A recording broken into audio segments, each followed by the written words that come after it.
उन्होंने तुरंत राजवैद्य सुश्रुत को बुलवाया।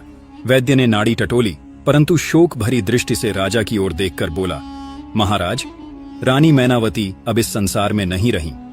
ये सुनते ही राजा की आंखों से अश्रुधारा बह निकली और वह फूट फूट कर रो पड़े। महल में शोक की लहर फैल गई, हर कोना जैसे सन्नाटे में डूब गया। उधर राजेश्वरी अपने कक्ष में बैठी थी, चेहरे पर संतोष और ठंडी हंसी के साथ बोली, अब मैनावती की जान मेरे हाथों में है और मेरे रास्ते की हर बाधा सदा के लिए खत्म हो गई है।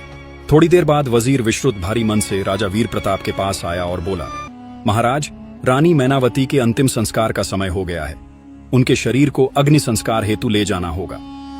राजा की आंखों में आंसू भर आए। उन्होंने गहरी सांस लेते हुए कहा, नहीं वजीर जी, हम मैनावती के शरीर को नहीं जलवाएंगे। नगर से बाहर एक अलग भव्य महल बनवाओ। उस महल के आंगन में हमारी मैना सुंदरी का शरीर ससम्मान रखवाया जाएगा। महल के चारों ओर ऊंची ऊंची दीवारें खड़ी की जाएं, ताकि कोई अंदर प्रवेश न कर सके, और भीतर ढेर सारा भोजन, अनाज, वस्त्र और सभी सुख सुविधाओं का सामान रखवा दो। यह मैनावती की अंतिम इच्छा थी और हम इसे पूर्ण करेंगे। वजीर विश्रुत राजा की बात सुनकर स्तब्ध था, परंतु आदेश शिरोधार्य मानकर वह तुरंत तैयारियों में लग गया। कुछ ही दिनों में नगर के बाहर एक भव्य महल तैयार हुआ, चारों ओर ऊंची दीवारों से घिरा। भीतर एक सुंदर बगीचा और साज सज्जा से सुसज्जित कक्ष। उसी महल के आंगन में पूरे सम्मान के साथ रानी मैनावती के पार्थिव शरीर को रखा गया, जैसे कोई अप्सरा स्वप्न में सो रही हो। महल के भीतर मैनावती के पार्थिव शरीर के पास ढेर सारा भोजन, वस्त्र और सभी प्रकार की सुख सुविधाओं का सामान रखवाया गया था, जैसा कि मैनावती ने अंतिम बार राजा से विनती की थी। उधर राजेश्वरी अपने कक्ष में प्रसन्न बैठी थी, चेहरे पर तृप्ति की परछाई लिए सोच रही थी, अब तो मैना सुंदरी सदा के लिए चली गई, अब महाराज केवल मेरे ही रहेंगे। परंतु दूसरी ओर राजा वीर प्रताप का मन शोक में डूबा था। उनका हृदय मैनावती की स्मृतियों में उलझा रहता, किसी भी राजकाज में उनका मन नहीं लगता। कभी कभी वे आत्मसंवाद करते, आखिर मैनावती ने ऐसा क्यों कहा था कि उसके शरीर को जलाना नहीं? क्या वह वापस लौटेगी? नहीं, ऐसा कभी नहीं हो सकता। जो चला गया वह लौटकर नहीं आता।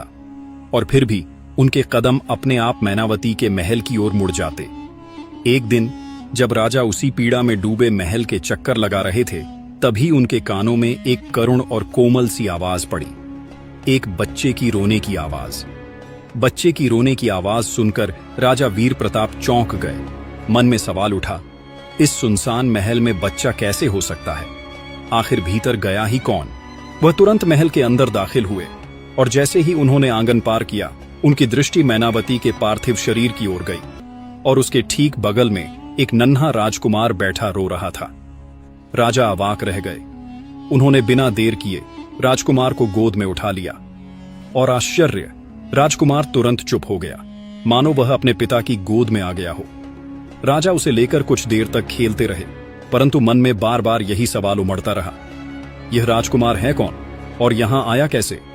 थोड़ी देर बाद जब वह राजकुमार उनकी गोद में ही मीठी नींद में सो गया, तो राजा ने उसे मैनावती के पार्थिव शरीर के पास सुला दिया और चुपचाप महल से बाहर चले गए।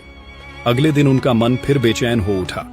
वे दोबारा मैनावती के महल पहुंचे और देखा कि वही राजकुमार अब आंगन में अकेले खेल रहा था।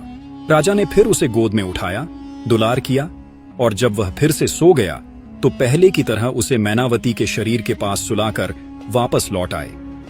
अब यह रोज का क्रम बनता जा रहा था। राजा वीर प्रताप अब रोज उस राजकुमार से मिलने के लिए मैनावती के महल जाया करते। वह कुछ देर बच्चे से खेलते, बातें करते और जब राजकुमार सो जाता तो उसे मैनावती के पार्थिव शरीर के पास सुलाकर लौट आते। समय बीतता गया और वह बच्चा अब थोड़ा बड़ा हो गया था, इतना कि बातें समझने और जवाब देने लगा था। एक दिन राजा ने स्नेह से पूछा, बेटा, तुम कौन हो और तुम्हारी मां कहां है? राजकुमार ने मासूमियत से मैनावती के निष्प्राण शरीर की ओर इशारा करते हुए कहा, मेरी मां तो यही है। यह सुनकर राजा जैसे ठिठक गए। उन्होंने हैरानी से फिर पूछा, लेकिन बेटा, तुम्हें रोज खाना कौन देता है? राजकुमार बिना झिझक बोला, मेरी मां ही मुझे रोज खाना खिलाती हैं। राजा सन्न रह गए। उन्होंने मैनावती के शरीर की ओर देखा, जो आज भी वैसे ही निष्प्रभ, शांत और निष्क्रिय पड़ा था। उन्होंने फिर धीरे से पूछा, तुम्हारी मां, ये मैनावती, ये तो कभी हिलती भी नहीं, ये तुम्हें खाना कैसे देती है? राजकुमार बड़े विश्वास से बोला, मेरी माँ रोज रात को जागती हैं और मुझे खाना खिलाती और ढेर सारा प्रेम करती है, और फिर सुबह होने से पहले मेरी माँ वापस सो जाती है। ये सुनकर राजा के रोंगटे खड़े हो गए। राजा ने थोड़ी देर रुककर पूछा, बेटा, आज जब तुम्हारी माँ रात को जागेगी तो उनसे जरूर पूछना कि वह दिन भर सोई रहती है और सिर्फ रात में ही क्यों जागती है। राजकुमार भोलेपन से बोला, ठीक है हे महाराज, मैं आज रात उनसे यह बात जरूर पूछूंगा। यह कहकर वह धीरे धीरे आंखें मूंदकर राजा की गोद में ही सो गया। राजा ने उसे प्यार से मैनावती के पास सुला दिया और भारी मन लेकर महल से बाहर निकल गए। सच यह था, मैनावती का प्राण उस मोतियों की माला में बसा था जिसे राजेश्वरी ने चुरा लिया था।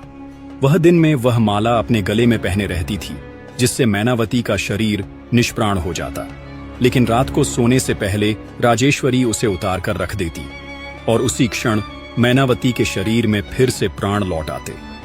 उस रात जब मैनावती जागी और अपने पुत्र को स्नेहपूर्वक भोजन करा रही थी, तभी राजकुमार ने कहा, मां, मेरा पेट भरा हुआ है, मैं अब खाना नहीं खाऊंगा।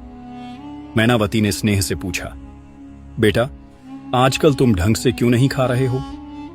राजकुमार मुस्कुराकर बोला, मां, मैं खाना खा चुका हूं। दिन में राजा साहब आते हैं, वो मेरे साथ खेलते हैं और मुझे खाना भी खिलाते हैं और फिर चले जाते हैं। मैनावती क्षण भर को चौंक गई, फिर वह शांत स्वर में बोली, अच्छा बेटा, और उन्होंने क्या कहा? राजकुमार बोला, उन्होंने कहा कि जब तुम्हारी माँ रात को जागे तो उनसे पूछना कि तुम दिन भर क्यों सोती हो और सिर्फ रात में ही क्यों जागती हो। मैनावती कुछ क्षण मौन रही, फिर धीरे से मुस्कुराई। उसने सोचा, अब समय आ गया है राजा को सारी सच्चाई बताने का।